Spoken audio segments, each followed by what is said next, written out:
The biggest mistake you can make is believing that your graphics card temperatures are okay. Because if your card is already a few years old and you still haven't replaced the thermal paste, then no, the temperatures are not okay. At least they're not as good as they could be.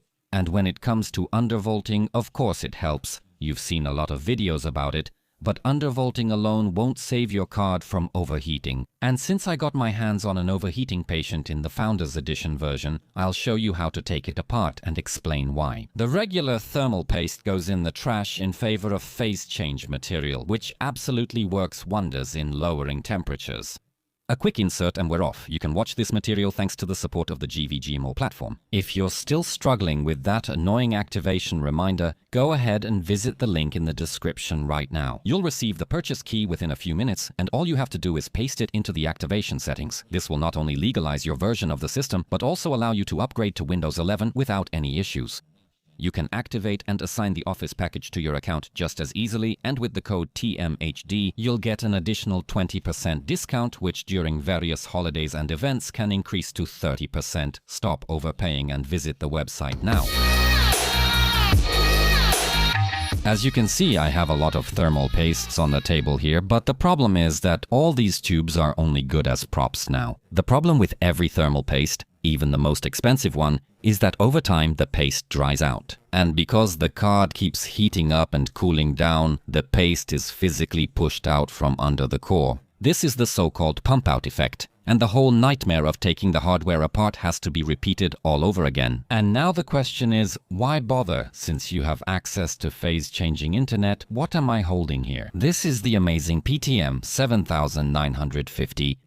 Before we attack this monster with screwdrivers, let's establish the facts. This card is a great example of a paradox. It's very well maintained, clean, and it was running undervolted, but you can't cheat chemistry or physics. Before taking it apart, I checked its parameters. While gaming, with a power draw of over 400 W, the core maintained around 74 to 75 degrees Celsius, which was almost enough for a card consuming that much. 0.5 kW is actually not a bad result, only the hotspot was a real nightmare, fluctuating between 90 and even 95 degrees with a difference of 20 degrees Celsius between the main sensor and the hottest point. This is textbook proof that the factory thermal paste has already lost its thermal conductivity properties and has probably also suffered from pump out. In that case, it's time for the operating table. As you can see, this is a Founders Edition card, and before you can even start disassembling it, you first need access to the so-called screws. To do this, see for yourself that there are definitely 4 hidden screws here, as well as under this bracket. This bracket is held in place by what seem like rubber bands. It's not magnetic, but these covers, my friends, are magnetic.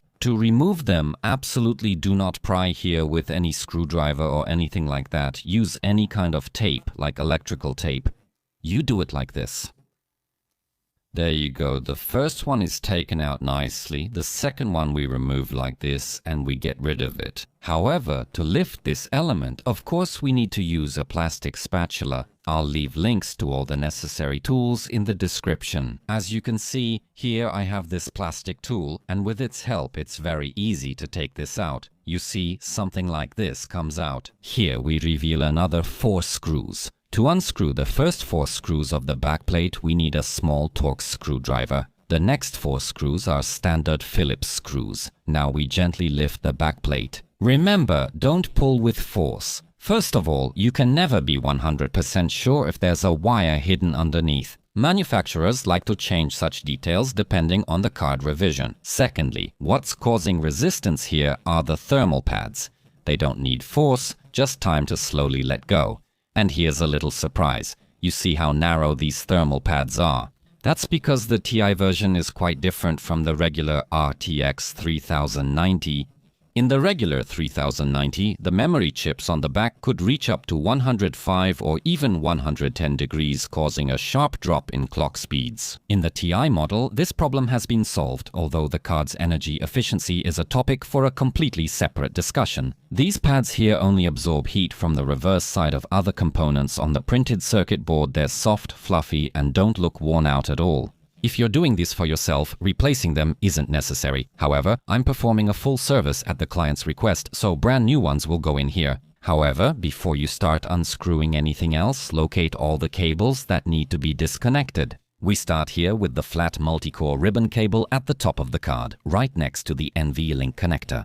Just gently lift this black plastic latch and the cable is free. We do the same with the second ribbon. On the other hand, this small cable for the logo lighting might put your patience to the test. In theory, you just need to slide this metal latch and gently pull the plug upwards, but in practice, well, in this particular unit, the plug was stuck as if it were welded in place. I had to wiggle it from every side for a few minutes before it finally let go. Be patient here, now it's time for the sled. At the back we have 6 screws and one more holding the card's printed circuit board directly. This is where a fairly universal set of bits from a few nice and inexpensive kits comes in handy. I left them for you in the description. For this step you'll need a Torx 9, but let's keep going. Unscrew gradually, about half a turn at a time, the 4 screws that hold the spring-loaded mounting frame on the core. Uneven release of pressure could, in extreme cases, damage the silicon, but let's move on. If you don't plan to clean the heatsink very thoroughly, you can skip this particular step, but I'm also unscrewing these 3 screws here using a Torx 5.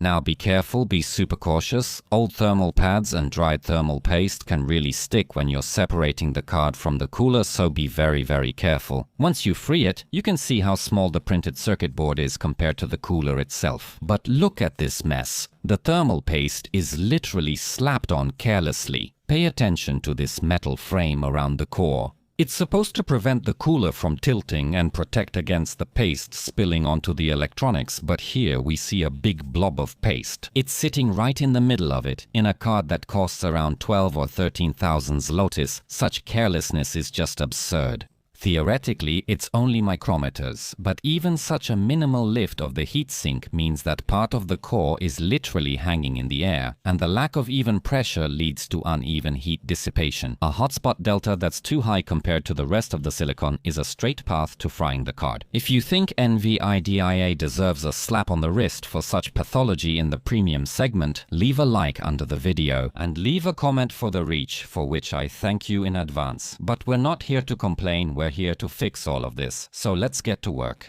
You'll need a paper towel, definitely not toilet paper, and some isopropyl alcohol. And an important note, forget about the disinfectant wipes from the pandemic days. Yes, they don't leave lint and contain 70% alcohol, but the remaining 30% is water, aloe, glycerin, and other fragrances and moisturizing substances. These hands can leave a greasy film on the core, which will ruin heat transfer, and water trapped under the components will cause a short circuit the first time you power it on, so stay away from these inventions. But before we even pour the alcohol, we dry off as much of the old paste as we can. You can see how dry it is, it comes off in big chunks. The whole topic of thermal pads in the RTX 3090 series is quite a mystery. For example, the Founders Edition versions had them a non-standard thickness of 1.25 minis, which you can't buy anywhere.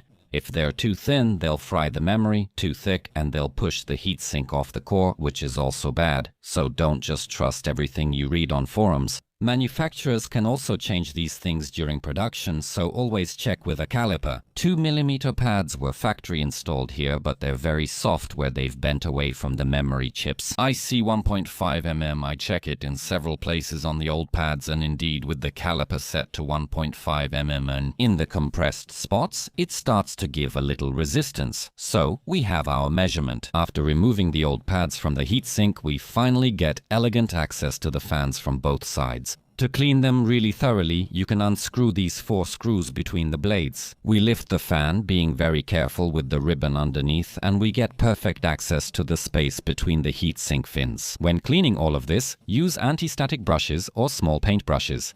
The printed circuit board is safely lying next to it, but you can never have too many good habits. However, don't get paranoid, we're just removing the main dust. If you scrub too hard, you might bend the aluminum fins of the heatsink. If that happens, just gently bend them back into place. But let's get back to the card's printed circuit board. We scrape off the dried thermal paste with a plastic spatula. But really, be careful here. We do this extremely gently. Around the silicon core, there are these tiny multi-layer ceramic capacitors, so-called. These MLCCs are really ultra delicate. We only remove the thickest pieces and any excess sticking out. Then we use a paper towel and isopropyl alcohol. We slowly soften the old paste, preferably wiping from the center of the core outward without rushing the last part. This paste is literally like a fossil, so I have to soak it with alcohol several times. It slowly absorbs and becomes easier and easier to remove. At this stage, we can say that it's already good. However, notice that I didn't clean perfectly between those small capacitors, and you know what? That's how it's supposed to stay. Getting rid of the residue from there won't really improve anything, and accidentally removing even one capacitor would mean certain death for the card.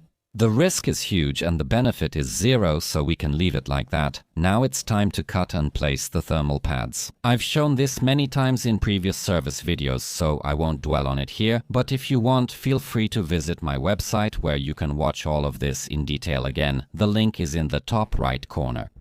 I used Gelit GC Ultimate pads here, 1.5mm thick. They're quite firm, but they still yield to pressure and should fit perfectly here. If you're worried about choosing the right thickness, a great alternative is so-called thermal putty, which is a thermal conductive compound. Many of you will probably immediately think of the brand Thermal Grizzly.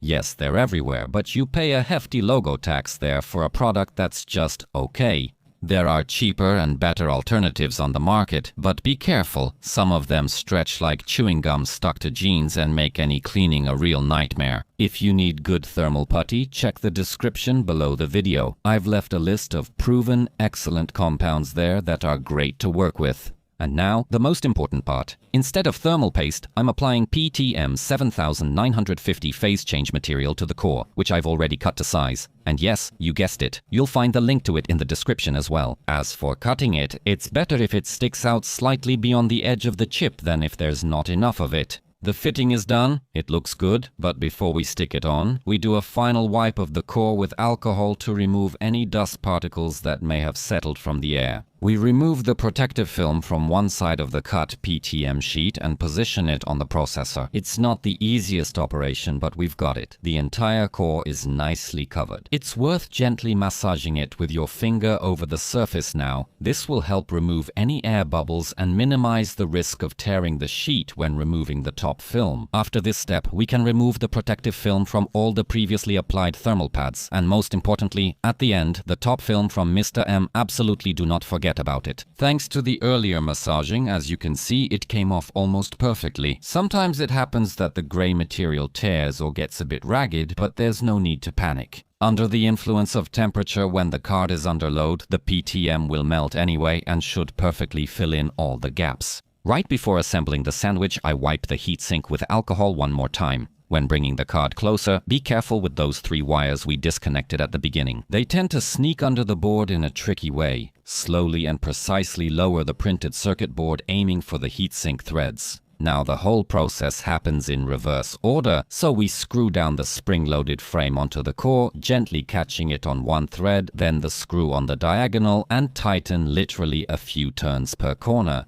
Even pressure is absolutely essential, and then we reconnect the ribbons. The cable next to the NV link, of course, slipped underneath without me noticing, but I didn't have to take everything apart again. It was enough to pull it out with a plastic spatula. As I mentioned earlier, there's no need to replace the pads on the backplate, but since the client chose a full service with replacement of all pads, I'll replace these as well. Even though they look identical to the previous ones, you can never be too sure. Setting the caliper to 1.9mm, I'm already dragging them, so they were originally 2mm thick. However, unlike the ones at the front, the ones at the back were hardly compressed at all. If I use the 1.5mm here that I used at the front, they could be hanging in the air. The solution? Well, I used 1mm thick thermal pads and stacked them like a sandwich. Thermal pads are a homogeneous mass, and you can easily combine them to get the right size. It's completely safe, acceptable, and it doesn't worsen the heat transfer material. 2 stacked pieces have exactly the same thermal conductivity as a single 2mm one. The heatsink is already in place, but be careful with this one hole, which is tempting to screw something into right now. Leave it alone. The backplate mounting goes through it. We carefully put the back of the card through, and basically we're done. As you can see, my dear friends, the card has been assembled, it's in place, and the fans are already running at 50%. The card is set, everything works, I'm launching the game, and it's been running here for a while. The card draws about 110 to 112 watts, and I can already see that the GPU temperature is 69 degrees. It's still warming up a bit. It dropped to 68 again. But look at the gain we have on the hotspot. Earlier, it was already around 85, close to 90. But now, the temperature difference between the GPU itself and the hotspot is about 20 degrees. 18. Yes, it fluctuates a bit. I saw as low as 16 and it stayed around 20. At this point we have a 10-degree difference, so PTM helped a lot here. Because like I said, the temperature itself, which is now 70 degrees, 71, 70, isn't ideal. But this is a card that's just drawing power right now. Over 410 watts, that's really quite a lot. You can imagine it yourselves with the RTX 3090 Ti. So those temperatures are never going to be super ultra low unless we put it on water cooling. But the game has been running for a while now. It's close to the limit, 415. Hotspot 81, video, random access memory also 82. It's better, the temperatures here have dropped by about 10 degrees at this point, on the hotspot, actually 11. The video random access memory is also quite good. On the other hand, the fans were running at over 60, even in game. From what I've seen, remember that this is a 4K screen, that's why we have such a low frame rate, especially on epic settings and looking from above. However, right now it's working much more quietly. 51%, nice. Earlier it was probably 1,650 revolutions per minute. After about 10 more minutes of playing, we can see that the temperatures are stabilizing at around 70, 71 degrees. The hotspot is still looking great. It's just a delta of 10 degrees, not 20 like before. That is, as I said, the biggest advantage. At this point in the replacement, let's quickly switch to a synthetic test. And in the synthetic test, with the card already well warmed up, we're recording on the hotspot. It jumped to 86, it was 83 a moment ago, now I see 85, so like I said, it used to be around 94, 95, so that's a huge difference. But remember, PTM 7950 needs a few days, several cooling and heating cycles, cooling, heating, running for a dozen or so hours. At this moment, this card has been sitting here for maybe, I don't know, about 40, maybe around an hour. However, the GPU temperature itself is 74 degrees 73, even the fans are getting close to almost 60. Earlier, it was actually over 60. So I would say that this is a success, maybe not as huge as one might expect. Because if the card had been heavily used for those 4 years and it wasn't all the time like here, the previous owner said it was running on undervolting, nobody really pushed it hard. The card was already clean, as you likely saw. I even cleaned between the fins again, but there wasn't much to remove. It was a really well-maintained card, very minimal dust, and still, despite everything, we see a difference of 10 to 15 degrees lower. On the hotspot, that's the most important thing, but wait, because that's not the end yet. A few days after picking up the hardware, I got this message from the client with independent results straight from his case. Here, two important technical nuances come up. First, the type of load. I stress tested the card using a demanding synthetic benchmark, and since it was hanging unsupported in the slot, the delta between the core and the hotspot was up to 20 degrees. The client, on the other hand, relied on the Unigine Valley benchmark, which stresses the system differently and, after all, a bit less intensely. That's why, for him, the delta before the procedure was definitely smaller. Nevertheless, the temperatures still started from a high level, 82 degrees on the core and over 91 on the hotspot. This perfectly illustrates how the test specifications and gravity can reveal the condition of dried-out thermal paste. But let's see what the service physically changed. After applying PTM 7950 and changing the thermal pad, in the same test at the clients, the core temperature dropped from 82 to 69 degrees and the hotspot went down from 91 to 80. The new pads placed on the video random access memory modules contributed to a temperature drop from 90 to 82 degrees. Meanwhile, while playing Arc Riders, the card now runs 10 to 14 degrees cooler, and the owner also noticed that after turning off the game, the card cools down much faster. Now, in just 1 minute, the temperature drops to around 30–35 degrees. Previously, it took 3 minutes to barely go down to 40. There's no doubt about it here. The PTM 7950 has completely eliminated the thermal barrier, allowing the heatsink to instantly draw heat away from the system. However, it's worth remembering that this phase change material needs some time to settle in and go through a few heating and cooling cycles. After a dozen or so hours of operation, it will finally reach its full 100% efficiency. And now, this is the real ending. Take care, remember to leave a comment, a like, and see you in the next video. Bye.